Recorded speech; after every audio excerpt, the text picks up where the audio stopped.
welcome back to our weekly lesson. I am so glad that you got to join me this week. I hope you had such a wonderful week as much as I did. God has answered so many answers to prayer this week. I am hoping He did the same thing for you.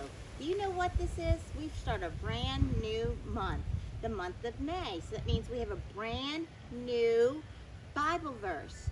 But before we talk about the Bible verse, something happens in the month of May. You know that next week is Mother's Day. So all this week, I want you to give your mother kisses and hugs, or your grandma, or your aunt, whoever takes care of you. Give her kisses and hugs and tell her how much you love her and how much you appreciate her and that she is wonderful and beautiful. And just do special things for her all week to honor your mother person, your mother figure in your life. Okay, so our Bible verse this week is in Galatians. Do you know where Galatians is? Is it the Old Testament or the New Testament? If you said the New Testament, that is right. We have Matthew, Mark, Luke, John, Acts, Romans, 1st and 2nd Corinthians, and then Galatians. Galatians 6:9 is our Bible verse, and it says, "Let us not become weary in doing good, for at the proper time we will reap a harvest if we do not give up." Do not become weary in doing good. So when you think nobody appreciates anything that I'm doing, yes, God does. He sees it all. So our lesson today is called No Fear. So we have a war going on. So we have the Philistines. They're big, strong, mighty. Then we have a valley. See how it's empty right here? And we have the Israelites. They're kind of weak and willy. So we're going to talk about that. And there's a war between the Philistines and the Israelites. And there's a big announcement from the Israelites. It says, "We need someone who's willing to fight.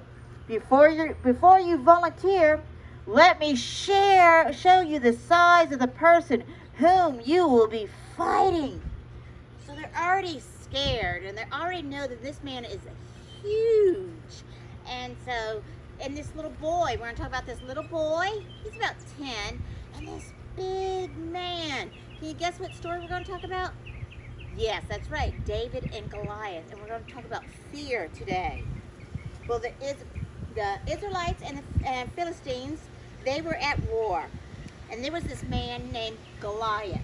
He was called the champion because he has never lost a fight. He was huge. He was over 10 feet tall. He was twice the size of Miss Lori. That's tall. His armor was 150 pounds. His headpiece alone was 15 pounds. He was huge and monstrous. And everyone was scared of him. And he came out each day for 40 days and he would shout, "Choose someone to fight me. If they win, we will be your servants. But if I win, you will be our servants." So one day, Jesse sent his son David to bring some food for his brothers. They were also in the war. They were Israelites. When David arrived, he heard Goliath, and he said, I wonder what's happening over there. "Who is the Philistine?" David asked, "to challenge God's army. I will fight him." The soldiers just laughed and laughed.